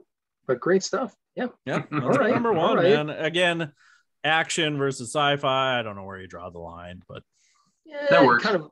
Yeah. There's action. Sean, I felt once I put Terminator on, I could put anything on. You know, Terminator's more classic action. Wow. Yeah, you know, it's sci-fi though. Like I went back and forth on it. I was like, is it action? Is it just a sci-fi? I don't know. But it's my numero uno. Cool. Thumbs it up, Nick. Thank you. I feel all right. Brockster. 2 thumbs up. Oh, thanks, what's your number 1, Brock? My number 1, again, kind of going back to the superhero theme, is The Dark Knight. With in the Batman trilogy with Christian Bale.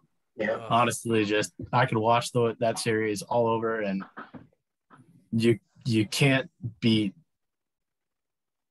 that Dark Knight for me. Like, great acting all the way around, great story. Just when you think it's done, come back in with another thing. Yeah. It's the only worthwhile thing that DC's ever done. That series. You should hear Jeremy go off. Yeah, actually, Joker was pretty good. The new Joker was pretty good too. Yeah.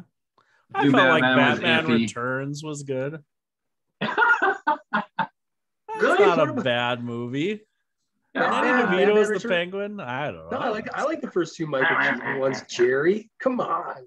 Yeah, that's a total Jerry move. I would agree, Nick. That's a Jerry move. So, okay, the only comment I want to make, and I'm not doing it it's not an age thing. It's a positive thing. I'm going to say, as you're reading it, as you're going through your list, I'm like, you were blessed to grow up in such a better era of overall filmmaking. Yeah, right. I was like, thinking when the you exact mentioned same like Dark thing. Knight. When he said Dark Knight, I was like, you grew up with so much better action. I'm like, it's just better, like compared to Rambo. But you know what? We all grew up. We all have our own memories. So that's the sweet part about this. So me and Casey were talking about that just before. I was like, you know what? My list might be a little bit more newer than everybody else's. That's the way it should be. Yeah. I'm glad there hasn't been much overlap at all. That's cool. But I gotta say, I bet I enjoyed Ninja Turtles more than you enjoyed Batman.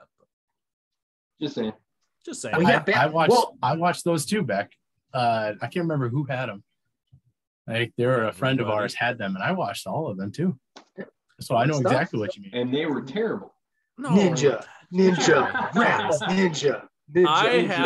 I had a plastic sai, and I pretended to be Raph so much. And like the scene where he loses his sai, and he like peeks out from the manhole cover, and like April takes it, and he's like, "Damn." I would make sure there was no parents in my house, and I'd be like, "Damn." I thought you were like, I thought we established you're a Donatello guy. I was, but that scene was cool. Raph was Donatello was kind of shitty in those movies, if I'm gonna be honest. Yeah, like they played him pretty dirty. he was pretty. He was definitely the worst of the four in those movies, but yeah. Well, awesome. I like you. I like your list, Brock. It kind of just keeps it fresh for us here. Mm-hmm. Yeah. So I'll go to my number one, which is probably Casey already nailed it right off the bat. It's no surprise. It was 1987's Predator. When you talked about watching the movie 50 times, Casey, I think I might have doubled that over. There was a point in time where I could pretty much start that movie and say every single line that was going to come out of anybody's mouth. I figured it was your number one. And I was like, me and my buddy JR, we would mimic the now famous like bro handshake between Carl Weathers and Arnold Schwarzenegger so many times.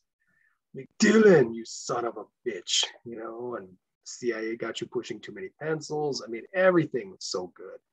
And another good, as a kid, it blended tension so well because they created a villain, like a monstrous villain that was truly like you believed Arnold could die. Like the first time you see it, you're like, wow, like he's taking on everybody else, all these Green Berets with like no problem whatsoever, and for my money, when you get to a one-on-one climax, I don't know if any film has done it better, honestly. And that's a legitimate, like the final 20 minutes of that film, when it's just him setting up his little booby traps. He's realized that the monster, like the alien, can't see him as long as he's covered in mud. So he's kind of leveling the playing field. And it just hits its crescendo when he holds up. He's like got the big bonfire pit set up, and he holds up like the flame, and he just hollers out, like calls to it like a war cry. I think it's just amazing. I love it. Still gets me pumped up. And again, just watch it repeatedly. Great cast of guys. Very eclectic group of dudes that were all familiar looking for the most part. And sweet film. Jesse Ventura is awesome in it. Badass. Carl Weathers is great. Action Jackson was actually on my short list. I'm such a big Carl Weathers fan. Ooh. Action Jackson. Check that one out from '88. Go check it out. So another series that should have stopped at that point. Yeah. Well, I don't mind the second one. And if you go back, watch the second one, Danny Glover's Glover? not bad either. I'm a Danny Glover guy too. He was already too old for that shit when he did that movie. Yeah, he's too old for that shit. Yep. Pretty judgy over there. Lethal Weapon 1 and 2 also there. So that's my number one is Predator from 1987. Also directed by John McTiernan, who the very next year would go on and do Die Hard. So you can make an argument that dude knew how to direct an action film. That's a good back-to-back banger for sure. Mm-hmm. Yeah, it's a good choice. I kind of thought that would maybe be your numero uno. I thought that or T2, so I was pretty close. Yeah, 1 and 2. Yeah, not too far off. I thought Aliens was going to be on your list. When it came down, I don't think I was ready for it as a kid. I don't think I mean, I enjoyed it a lot, but I think, yeah, a little, like Jeremy said too, a little too sci-fi horror too, but it's an action film too. And it blends a lot. Yeah. Well, was the only surprise? What's Jerry's number one going to be? Everyone wants Jerry, to know. What's Jerry's number one? I assume it's not going to be Hook. I actually didn't think Hook was your number one. I just thought that was fun to say. No. Huge Robin Williams fan. Yeah. Son of a gun. Good movie. Pulls your heartstrings too, man, when Rufio dies. I was going to, on the edge of my seat. I've watched this at least 51 times. Damn it. Ooh. Just saying. Mine is Indiana Jones and the Raiders of the Lost Ark. Good one. Not quite as dark as Temple of Doom, but love the whole series of that. I actually even rewatched the Crystal Skull. Like, not horrible. And they're supposed to be coming out with another one. I heard that because they're trying to make it right because it sucked. It did. You owe that to everybody to have one more good one. Like, just love that time period. Like, World War II is such an intriguing time. Get a little bit of that, like, kind of supernatural in there. But then I always thought it'd be so cool to be a freaking, like, whether you say archaeologist or treasure hunter, that sort of thing. Like, how cool would that be? And it's just, now we're physical therapists. But doesn't mean it stops there, bro. You're finding treasures every day inside. You find some maps. I'm Casey. It's getting really weird, especially when you're sleeping on little boys. Okay. One time, you build 1,000 bridges and you sleep on one boy. You're a boy sleeper, not a bridge builder. You burned all those bridges. Boy sleeper of Devil's Lake. Does that sound bad? Is that a bad term? Oh, they've been trying to catch the boy sleeper from Devil's Lake for years. I assume I haunt that kid's dreams for sure. But anyways, love the whole series. It's just great. Like, I always thought that'd be cool to be like creeping through like a cave or a tunnel, and you gotta replace a stone with this idol, and right. I'm mixing them all together, but just a lot of cool action scenes. Awesome. And somebody I would want to be when I grow up. Indiana Jones. Hard to beat that dude. So great hat too. Yeah, great fedora. Interesting. Another trivia. So since we've mentioned Spider-Man in the original Spider-Man trilogy in here, so Alfred Molina got his start. He is the dude who's leading Harrison Ford in the very beginning of that movie. And he gets killed. He gets spiked because he steals the idol from him. Yeah. He's the guy who. So remember that scene where he's like, "Toss me the whip," and he's like, "Throw me the idol." And then Harrison runs into him later on, and he's been impaled by all the spikes. That's Alfred Molina, very young Dr. Octopus. Huh. Yep. That's fun. That's fun. Yeah. Doc Ock. And I think it's, I made that comment about the MPAA creating the PG-13 for the second one. Yeah. But apparently in the first one, they're like, yeah, but people's faces melting off when they see the arc. They're like, that's fine. It's biblical. It's fine. Yeah. It's not this. It's not these curses. Not this weird Hindi stuff. Yeah. So Nick, you know a lot about that. Do you know what the first PG-13 movie was? Temple of Doom. Okay, what is it? What year was it? Was it 85? Let me check year out. 84. I should. What's the first letter that it starts with? R. Because it's not quite rated R. Ooh. Gosh. Ooh. You need more hints? Commies? Yeah. Jeremy is on the right track. Is it Red Dawn? Yep. Yeah. Oh, that's a great movie too. First PG-13er. Okay. Yep. So. Spurred on by Temple of Doom. Fun fact.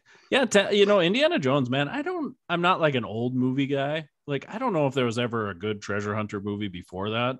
but I feel like there's like not been a whole lot since that. Like it's such a national treasure. That would be the only one.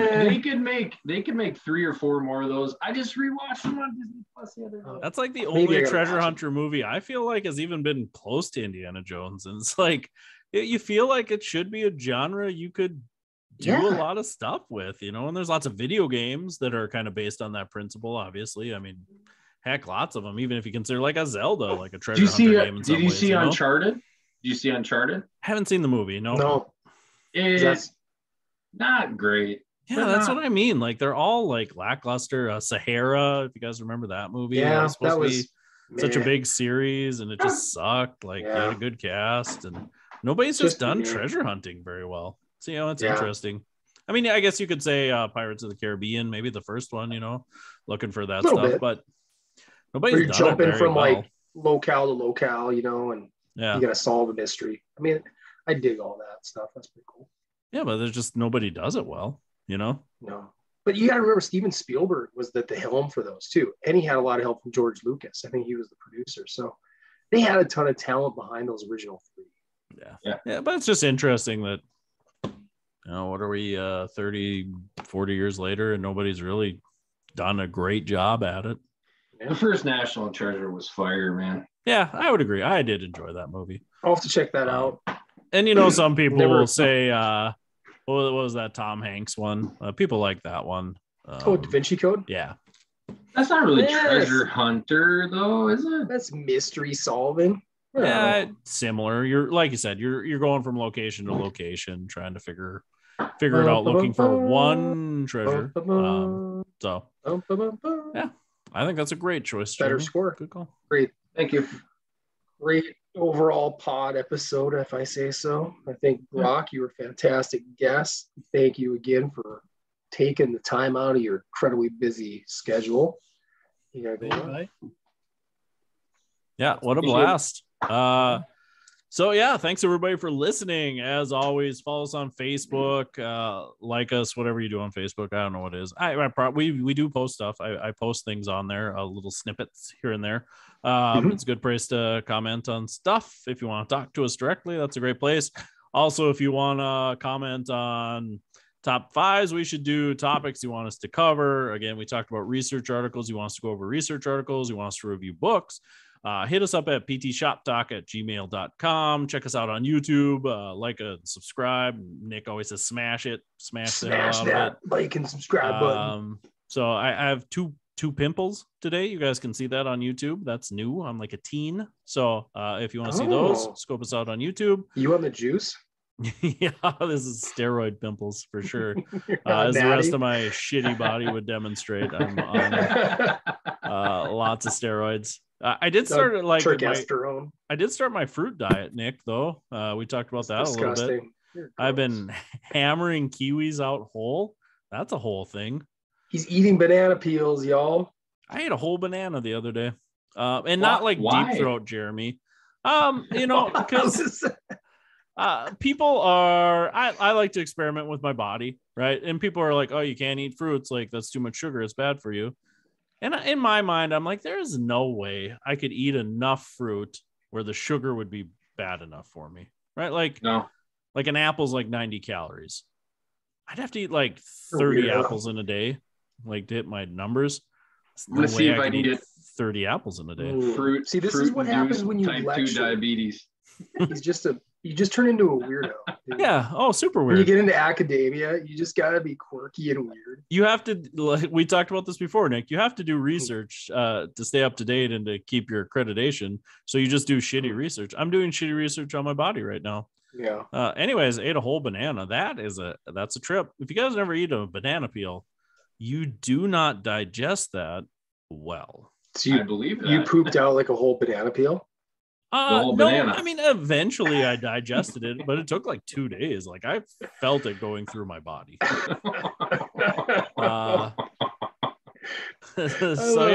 So you want to keep updated on, maybe I'll post some videos of me eating whole fruits. Because I said, well, if I'm going to eat the fruit, I might as well eat the peel, right? Yeah. That'll fill me up, right? Yeah. That's where all the nutrients are. I did post a pic of me eating my very first Big Mac last week. Did you post that on our Facebook page or just on my page? What? Oh, was it just on yours? It was on where we shared this. Yeah. Last pod. Yeah. So Nick will get better at that. I think he shared that on my page. But I did post some scary movie VHS covers on there. I posted pictures of Moss Man from He-Man. So there's stuff on there. Okay. People interact, I'll do more. So yeah, follow us on Facebook, YouTube, PT Shop Talk, Gmail. I think we covered all that. For any UJ students that are super pissed off that we have Brock on before you, Nick does all the scheduling. So I do. Just shit talk PT Shop Talk at Gmail. And until next time, I'm Casey Hansen, and with us today was Brock Gomer and Jerry Van. Yep. And Nick Doling. I'm just gonna do you guys. I'm just gonna do your outros from now on. I'm over it. You freeze. Right. We're deer in the headlights. Till next time, everybody. Thanks for listening. Bye.